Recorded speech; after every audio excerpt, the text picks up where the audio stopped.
Pendant 2 ans et demi d'alliance avec Issoufou Mahamadou et le PNDS Tareya, Mahamadou et le modèle Lumana n'ont jamais été inquiétés ou harcelés. Au contraire, pendant cette période, tous les dossiers judiciaires concernant le président de l'Assemblée nationale ont été soldés dans une rapidité singulière. Aujourd'hui que Mahamadou n'est plus avec le régime en place et qu'il est en escapade du fait d'une tentative de son arrestation, toute une campagne est orchestrée pour démontrer la paranoïa de Mahamadou, l'homme victime de tous les régimes. Cette campagne a eu même le mérite de puiser jusque dans le passé de l'homme afin de montrer à l'opinion que Mahamadou est habitué de la tactique « on veut me tuer, c'est pourquoi je fuis ». Cependant, avec un minimum de bonne foi, si l'on passe à la loupe certains faits, actes et propos qui se sont produits au lendemain du 22 août 2013, date de la rupture de l'alliance PNDS-Lumana, on se rend à l'évidence que l'inquiétude de Mahamadou sur l'intention mortifère du régime à son égard est à prendre au sérieux.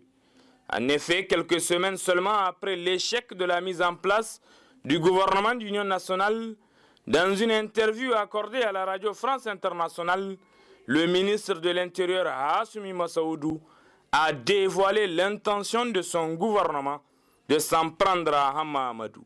Je pense qu'il ne mérite plus d'être président de l'Assemblée après avoir eu des propos séditieux et irresponsables. Donc, je pense que les députés prendront leurs responsabilités. Cette menace sera suivie de la volonté désormais affichée de la majorité parlementaire de débarquer Mahamadou de son perchoir de président de l'Assemblée nationale. Notre objectif est connu. Au niveau de la majorité, c'est le plaît à Dieu. Inch'Allah, avec le soutien de nos députés, nous avons un objectif.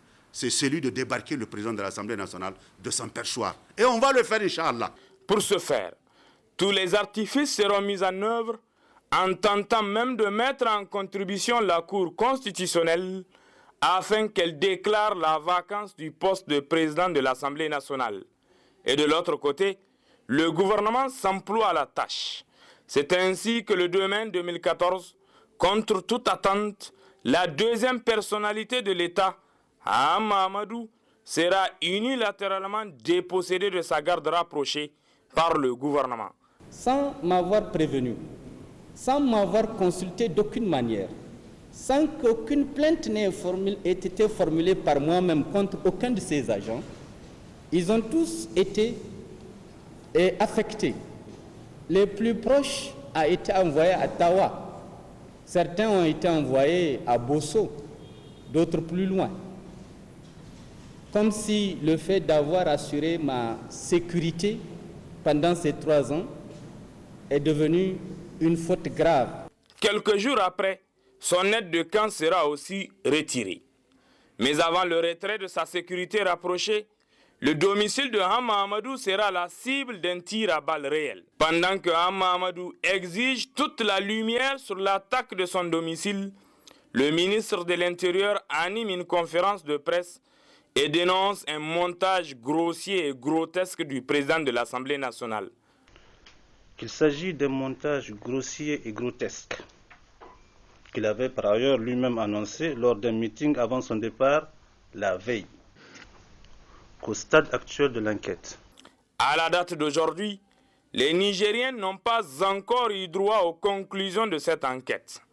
C'est dans cette désespérante attente que le domicile du 4e vice-président de l'Assemblée nationale, Mohamed Ben Omar, sera aussi attaqué.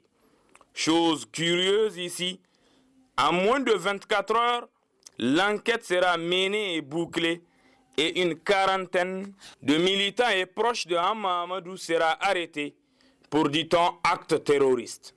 Puis une trentaine sera libérée et 6 autres placés sous mandat dépôt avec un autre chef d'accusation, à savoir complot d'atteinte à la sûreté de l'État.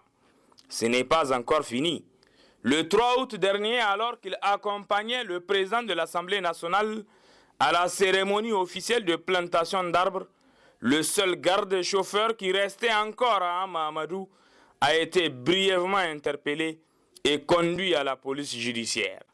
Monsieur Moussa Bourema, dont il s'agit, a été interpellé pendant ce temps-là par un agent de la police du nom de Monsieur Benjamin qui s'est approché de lui et pour lui dire de le suivre. Ces actes, selon beaucoup d'observateurs, sont loin d'être isolés.